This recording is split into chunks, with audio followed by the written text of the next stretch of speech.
ॐ विष्णवे नमः। ॐ लक्ष्मीपतये नमः। ॐ कृष्णाय नमः। ॐ वैकुण्ठाय नमः। ॐ गरुडध्वजाय नमः। ॐ परब्रह्मणे नमः। ॐ जगन्नाथाय नमः। ॐ वासुदेवाय नमः। ॐ त्रिविक्रमाय नमः। ॐ दैत्यान्तकाय नमः। ॐ मधुरिपवे नमः। ॐ तारक्ष्यवाहनाय नमः। ॐ सनातनाय नमः। ॐ नारायणाय नमः। ॐ पद्मनाभाय नमः। ॐ ऋषिकेशाय नमः। ॐ सुधाप्रदाय नमः। ॐ माधवाय नमः। ॐ पुण्डरीकाक्षाय नमः। ॐ स्थितिकर्त्रे नमः। ॐ परात्पराय नमः। ॐ वनमालिने नमः। ॐ यज्ञरूपाय नमः। ॐ चक्रपाणये नमः। ॐ गदाधराय नमः। ॐ उपेन्द्राय नमः। ॐ केशवाय नमः। ॐ हंसाय नमः। ॐ समुद्रमथनाय नमः। ॐ हरये नमः। ॐ गोविन्दाय नमः। ॐ ब्रह्मजनकाय नमः। ॐ कैटभासुरमर्दनाय नमः। ॐ श्रीधराय नमः। ॐ कामजनकाय नमः। ॐ शेषशायिने नमः। ॐ चतुर्भुजाय नमः। ॐ पाञ्चजन्यधराय नमः। ॐ श्रीमते नमः। ॐ सारङ्गपाणये नमः। ॐ जनार्दनाय नमः। ॐ पीताम्बरधराय नमः। ॐ देवाय नमः। ॐ सूर्यचन्द्रविलोचनाय नमः। ॐ मत्स्यरूपाय नमः। ॐ कूर्मतनवे नमः। ॐ क्रोडरूपाय नमः। ॐ त्रिकेसरिणे नमः। ॐ वामनाय नमः। ॐ भार्गवाय नमः। ॐ रामाय नमः। ॐ बलिने नमः। ॐ कल्किने नमः। ॐ हयाननाय नमः। ॐ विश्वम्भराय नमः। ॐ शिशुमाराय नमः। ॐ श्रीकराय नमः। ॐ कपिलाय नमः। ॐ ध्रुवाय नमः। ॐ दत्तात्रेयाय नमः। ॐ अच्युताय नमः। ॐ अनन्ताय नमः। ॐ मुकुन्दाय नमः। ॐ दधिवामनाय नमः। ॐ धन्वन्तरये नमः। ॐ श्रीनिवासाय नमः। ॐ पद्युम्नाय नमः।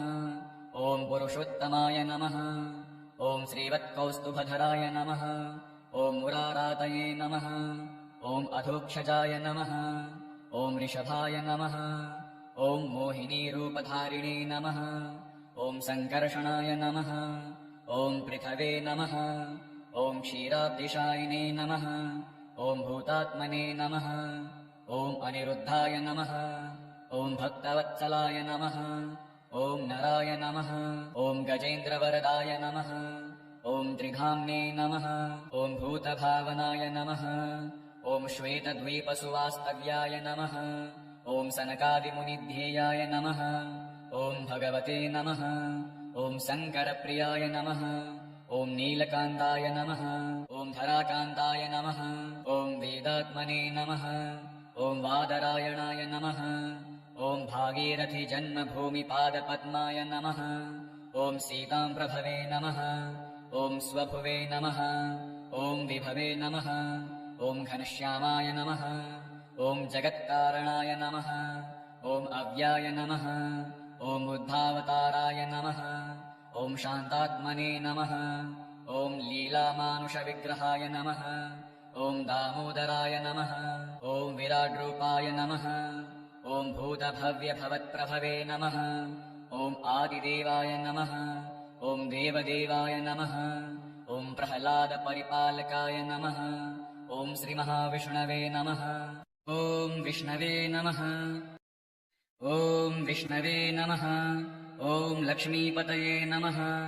ॐ कृष्णाय नमः। ॐ वैकुण्ठाय नमः। ॐ गरुडध्वजाय नमः। ॐ परब्रह्मणे नमः। ॐ जगन्नाथाय नमः।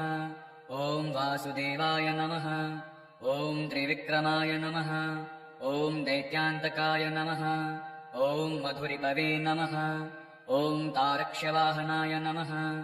ॐ सनातनाय नमः। ॐ नारायणाय नमः। ॐ पद्मनाभाय नमः। ॐ ऋषिकेशाय नमः। ॐ सुधाप्रदाय नमः।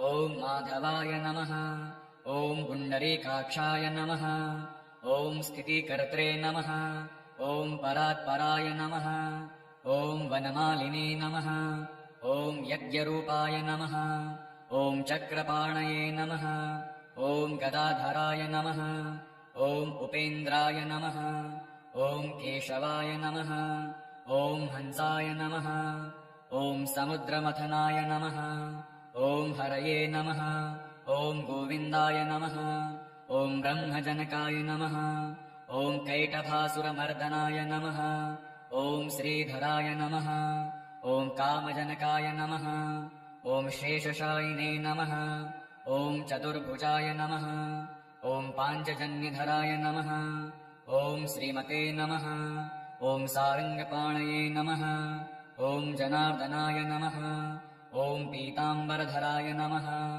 ॐ देवाय नमः ॐ सूर्यचन्द्रविलोचनाय नमः ॐ मत्स्यरूपाय नमः ॐ कूर्मतनवे नमः ॐ क्रोडरूपाय नमः ॐ त्रिकेसरिणे नमः ॐ वामनाय नमः ॐ भार्गवाय नमः ॐ रामाय नमः ॐ बलिने नमः ॐ कल्किने नमः ॐ हयाननाय नमः ॐ विश्वम्भराय नमः ॐ शिशुमाराय नमः ॐ श्रीकराय नमः ॐ कपिलाय नमः ॐ ध्रुवाय नमः ॐ दत्तत्रेयाय नमः ॐ अच्युताय नमः ॐ अनन्ताय नमः ॐ मुकुन्दाय नमः ॐ दधिवामनाय नमः ॐ धन्वन्तरये नमः ॐ श्रीनिवासाय नमः ॐ पद्युम्नाय नमः ॐ पुरुषोत्तमाय नमः ॐ श्रीवत्कौस्तुभधराय नमः ॐ मुरारातये नमः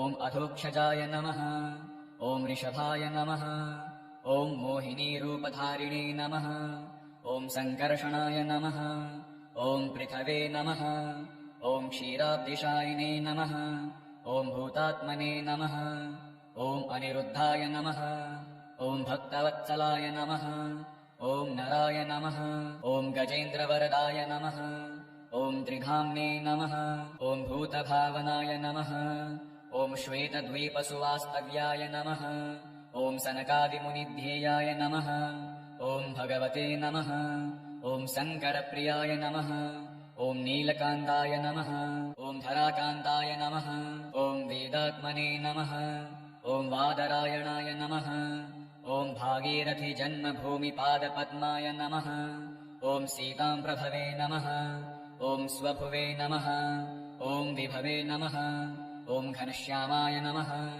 ॐ जगत्कारणाय नमः ॐ अव्याय नमः ॐ बुद्धावताराय नमः ॐ शान्तात्मने नमः ॐ लीलामानुषविग्रहाय नमः ॐ दामोदराय नमः ॐ विराड्रूपाय नमः ॐ भूतभव्यभवत्प्रभवे नमः ॐ आदिदेवाय नमः ॐ देवदेवाय नमः ॐ प्रह्लादपरिपालकाय नमः ॐ श्रीमहाविष्णवे नमः ॐ विष्णवे नमः ॐ विष्णवे नमः ॐ लक्ष्मीपतये नमः ॐ कृष्णाय नमः ॐ वैकुण्ठाय नमः ॐ गरुडध्वजाय नमः ॐ परब्रह्मणे नमः ॐ जगन्नाथाय नमः ॐ वासुदेवाय नमः ॐ त्रिविक्रमाय नमः ॐ दैत्यान्तकाय नमः ॐ मधुरिपवे नमः ॐ तारक्ष्यवाहनाय नमः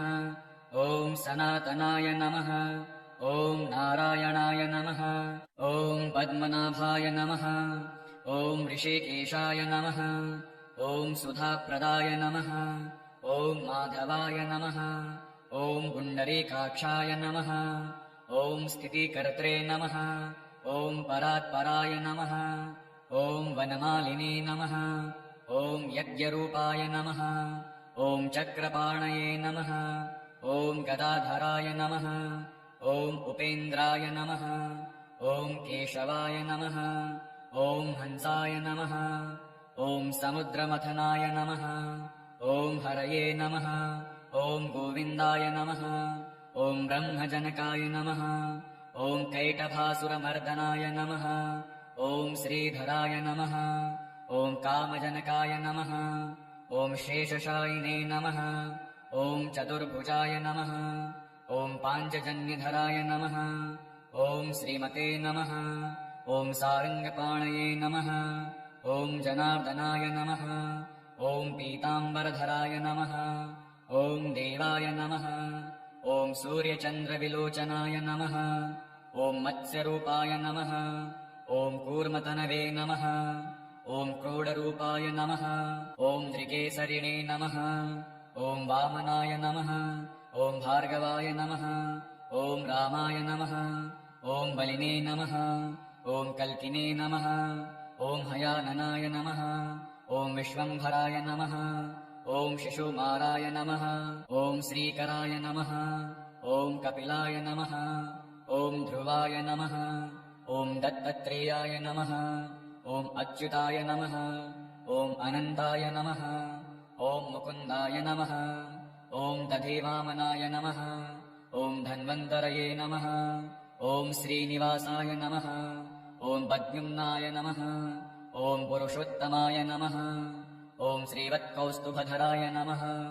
ॐ मुरारातये नमः। ॐ अधोक्षजाय नमः। ॐ ऋषभाय नमः। ॐ मोहिनीरूपधारिणे नमः। ॐ सङ्कर्षणाय नमः। ॐ पृथवे नमः। ॐ क्षीराब्धिशायिने नमः। ॐ भूतात्मने नमः। ॐ अनिरुद्धाय नमः। ॐ भक्तवत्सलाय नमः। ॐ नराय नमः। ॐ गजेन्द्रवरदाय नमः। ॐ त्रिधाम्ने नमः। ॐ भूतभावनाय नमः। ॐ श्वेतद्वीपसुवास्तव्याय नमः। ॐ सनकादिमुनिध्येयाय नमः। ॐ भगवते नमः। ॐ शङ्करप्रियाय नमः। ॐ नीलकान्ताय नमः। ॐ धराकान्ताय नमः। ॐ वेदात्मने नमः। ॐ वादरायणाय नमः। ॐ भागीरथीजन्मभूमिपादपद्माय नमः। ॐ सीताम्प्रभवे नमः। ॐ स्वभुवे नमः। ॐ विभवे नमः। ॐ घनश्यामाय नमः। ॐ जगत्कारणाय नमः।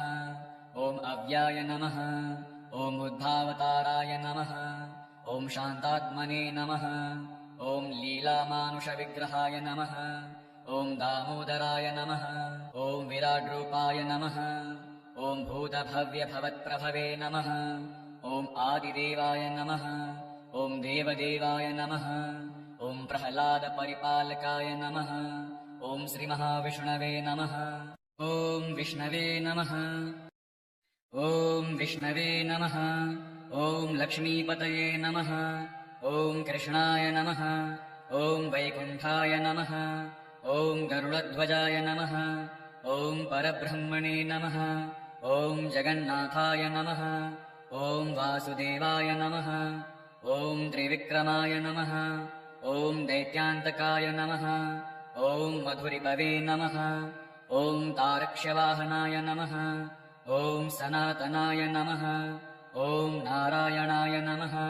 ॐ पद्मनाभाय नमः। ॐ ऋषिकेशाय नमः। ॐ सुधाप्रदाय नमः। ॐ माधवाय नमः। ॐ पुण्डरीकाक्षाय नमः। ॐ स्थितिकर्त्रे नमः। ॐ परात्पराय नमः। ॐ वनमालिने नमः। ॐ यज्ञरूपाय नमः। ॐ चक्रपाणये नमः। ॐ गदाधराय नमः। ॐ उपेन्द्राय नमः। ॐ केशवाय नमः। ॐ हंसाय नमः। ॐ समुद्रमथनाय नमः। ॐ हरये नमः। ॐ गोविन्दाय नमः। ॐ ब्रह्मजनकाय नमः। ॐ कैटभासुरमर्दनाय नमः। ॐ श्रीधराय नमः। ॐ कामजनकाय नमः।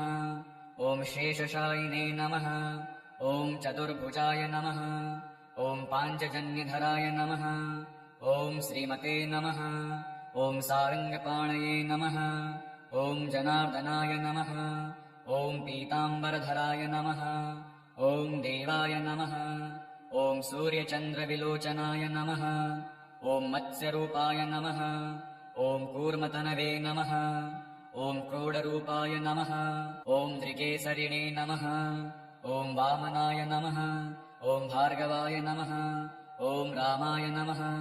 ॐ बलिने नमः ॐ कल्किने नमः ॐ हयाननाय नमः ॐ विश्वम्भराय नमः ॐ शिशुमाराय नमः ॐ श्रीकराय नमः ॐ कपिलाय नमः ॐ ध्रुवाय नमः ॐ दत्तत्रेयाय नमः ॐ अच्युताय नमः ॐ अनन्ताय नमः ॐ मुकुन्दाय नमः ॐ दधिवामनाय नमः ॐ धन्वन्तरये नमः ॐ श्रीनिवासाय नमः ॐ पद्युम्नाय नमः ॐ पुरुषोत्तमाय नमः ॐ श्रीवत्कौस्तुभधराय नमः ॐ मुरारातये नमः ॐ अधोक्षजाय नमः ॐ ऋषभाय नमः ॐ मोहिनीरूपधारिणे नमः ॐ सङ्कर्षणाय नमः ॐ पृथवे नमः ॐ क्षीराब्धिशायिने नमः ॐ भूतात्मने नमः ॐ अनिरुद्धाय नमः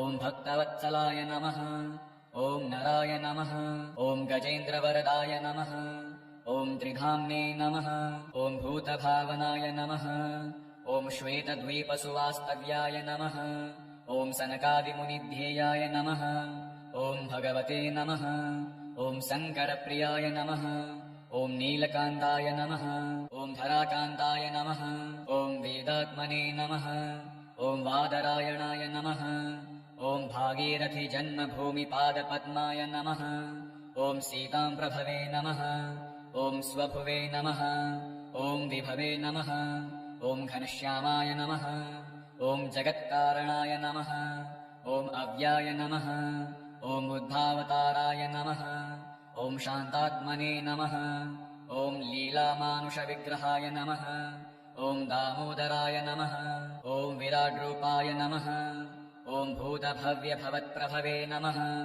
ॐ आदिदेवाय नमः ॐ देवदेवाय नमः ॐ प्रह्लादपरिपालकाय नमः ॐ श्रीमहाविष्णवे नमः ॐ विष्णवे नमः ॐ विष्णवे नमः ॐ लक्ष्मीपतये नमः ॐ कृष्णाय नमः ॐ वैकुण्ठाय नमः ॐ गरुडध्वजाय नमः ॐ परब्रह्मणे नमः ॐ जगन्नाथाय नमः ॐ वासुदेवाय नमः ॐ त्रिविक्रमाय नमः ॐ दैत्यान्तकाय नमः ॐ मधुरिपवे नमः ॐ तारक्ष्यवाहनाय नमः ॐ सनातनाय नमः ॐ नारायणाय नमः ॐ पद्मनाभाय नमः ॐ ऋषिकेशाय नमः ॐ सुधाप्रदाय नमः ॐ माधवाय नमः ॐ पुण्डरीकाक्षाय नमः ॐ स्थितिकर्त्रे नमः ॐ परात्पराय नमः ॐ वनमालिने नमः ॐ यज्ञरूपाय नमः ॐ चक्रपाणये नमः ॐ गदाधराय नमः ॐ उपेन्द्राय नमः ॐ केशवाय नमः ॐ हंसाय नमः ॐ समुद्रमथनाय नमः ॐ हरये नमः ॐ गोविन्दाय नमः ॐ ब्रह्मजनकाय नमः ॐ कैटभासुरमर्दनाय नमः ॐ श्रीधराय नमः ॐ कामजनकाय नमः ॐ शेषशायिने नमः ॐ चतुर्भुजाय नमः ॐ पाञ्चजन्यधराय नमः ॐ श्रीमते नमः ॐ सारङ्गपाणये नमः ॐ जनार्दनाय नमः ॐ पीताम्बरधराय नमः ॐ देवाय नमः ॐ सूर्यचन्द्रविलोचनाय नमः ॐ मत्स्यरूपाय नमः ॐ कूर्मतनवे नमः ॐ क्रोडरूपाय नमः ॐ त्रिकेसरिणे नमः ॐ वामनाय नमः ॐ भार्गवाय नमः ॐ रामाय नमः ॐ बलिने नमः ॐ कल्किने नमः ॐ हयाननाय नमः ॐ विश्वम्भराय नमः ॐ शिशुमाराय नमः ॐ श्रीकराय नमः ॐ कपिलाय नमः ॐ ध्रुवाय नमः ॐ दत्तत्रेयाय नमः ॐ अच्युताय नमः ॐ अनन्ताय नमः ॐ मुकुन्दाय नमः ॐ दधिवामनाय नमः ॐ धन्वन्तरये नमः ॐ श्रीनिवासाय नमः ॐ पद्युम्नाय नमः ॐ पुरुषोत्तमाय नमः ॐ श्रीवत्कौस्तुभधराय नमः ॐ मुरारातये नमः ॐ अधोक्षजाय नमः ॐ ऋषभाय नमः ॐ मोहिनीरूपधारिणे नमः ॐ सङ्कर्षणाय नमः ॐ पृथवे नमः ॐ क्षीराब्धिशायिने नमः ॐ भूतात्मने नमः ॐ अनिरुद्धाय नमः ॐ भक्तवत्सलाय नमः ॐ नराय नमः ॐ गजेन्द्रवरदाय नमः ॐ त्रिधाम्ने नमः ॐ भूतभावनाय नमः ॐ श्वेतद्वीपसुवास्तव्याय नमः ॐ सनकादिमुनिध्येयाय नमः ॐ भगवते नमः ॐ शङ्करप्रियाय नमः ॐ नीलकान्ताय नमः ॐ धराकान्ताय नमः ॐ वेदात्मने नमः ॐ वादरायणाय नमः ॐ भागीरथीजन्मभूमिपादपद्माय नमः ॐ सीताम्प्रभवे नमः ॐ स्वभुवे नमः ॐ विभवे नमः ॐ घनश्यामाय नमः ॐ जगत्कारणाय नमः ॐ अव्याय नमः ॐ बुद्धावताराय नमः ॐ शान्तात्मने नमः ॐ लीलामानुषविग्रहाय नमः ॐ दामोदराय नमः ॐ विराड्रूपाय नमः ॐ भूतभव्यभवत्प्रभवे नमः ॐ आदिदेवाय नमः ॐ देवदेवाय नमः ॐ प्रह्लादपरिपालकाय नमः ॐ श्रीमहाविष्णवे नमः ॐ विष्णवे नमः।